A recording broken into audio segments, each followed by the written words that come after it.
Hi there. I know it's been a while and I'm very sorry about that. I plan to remedy that. But what prompted me to make a video today is Curt Jaimungal of Theories of Everything seems to be having a harder time monetizing his great channel than he should.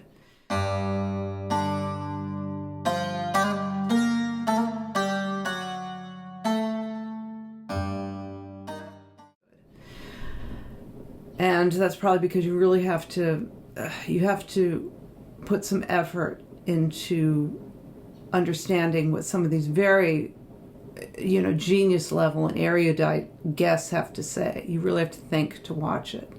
And you have to try to keep up with the level of intellect that appears here. And it's not that easy. It's not a makeup tutorial.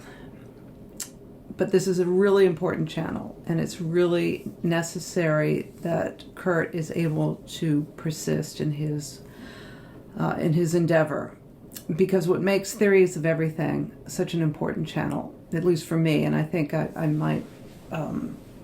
could be speaking for some other people as well, is that it breaks through established intellectual pattern complexes, like, for example, conventional particle physics, which everyone agrees is the way things are, but there are voices on the side that say, well, maybe that's not the way things are. So Curt's channel allows people who are smart enough to actually address that, actually counter that particular intellectual pattern, to come on and let us know what they think.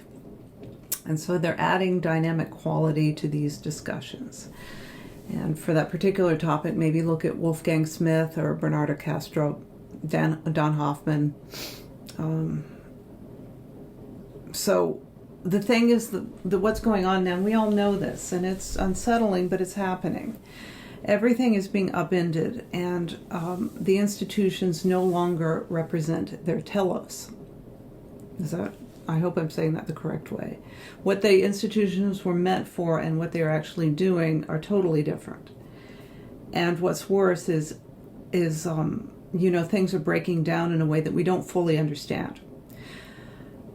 So what's going on in Curt's channel is something that's helping us think about the substrates, like, for example, our place in the universe, and what is our relationship with consciousness, and what is the metaphysical structure of reality. So from the bottom up, we need to reevaluate our metaphysical understandings, and that evaluation, bottom-up evaluation, might expand the way we understand what happens on a day-to-day basis around us and help us make sense of what's going on, because we can't operate in the old, let's just say, subject-object method that we used to. You've got this whole virtual world that inhabits people's minds as if it's reality, and so many things happening in terms of restructuring of narratives. I don't need to elaborate on it. You all know what's happening. So, as Pirsig said right at the beginning of Zen and the Art of Motorcycle Maintenance, the following, and this was why he was writing the book. I would like not to cut any new channels of consciousness, but simply dig deeper into old ones that have become silted in with debris of thoughts grown stale and platitudes too often repeated. What's new is an interesting and broadening eternal question, but one which, if pursued exclusively, results only in an endless parade of trivia and fashion. The silt of tomorrow. Okay, I want to just, before I go on with this, it looks like what I just said is the opposite of what Pirsig is saying. But as a matter of fact, it isn't really. One things these intellects do is challenge our modern day presumptions, and a lot of times they bring in old ways of thinking. In fact, some of these more spiritual and metaphysical ways of thinking, like Wolfgang Smith, kind of are looking at older ways of understanding. Wolfgang Smith's a Platonist, and is just the one I'm thinking of right now. Bernardo Castro has sort of a Vedantic way of looking at things, and so you have people that say, there's ways of thinking that were really quite productive and constructive, and we've forgotten about them because we're totally our mindset is totally materialistic and in this subject-object way of seeing things. So I think that this applies. I mean, to me, what Persic is saying here really applies to what Curt is doing. I'm going to go back to it. I would like instead to be concerned with the question, what is best? A question which cuts deeply rather than broadly. A question whose answers tend to move the silt downstream. There are eras of human history in which the channels of thought have been too deeply cut, and no change was possible and nothing new ever happened, and best was a matter of dogma. But that is not the situation now. Now the stream of our common consciousness seems to be obliterating its own banks, losing its central direction and purpose. That's why I wanted to read this passage. Flooding the lowlands, disconnecting and isolating the highlands, and to no particular purpose other than the wasteful fulfillment of its own internal momentum. Think about that statement and think about what's happening now. No purpose other than the wasteful fulfillment of its own internal momentum. Some channel deepening seems to be called for. So this is what Curt's channel does. It's a deepening channel. And deepening is the necessary discussion from the bottom up so we can get some tools, some of them old, to evaluate the situation of the breakdown of everything we've relied on. And not to mention, this disastrous global civil war.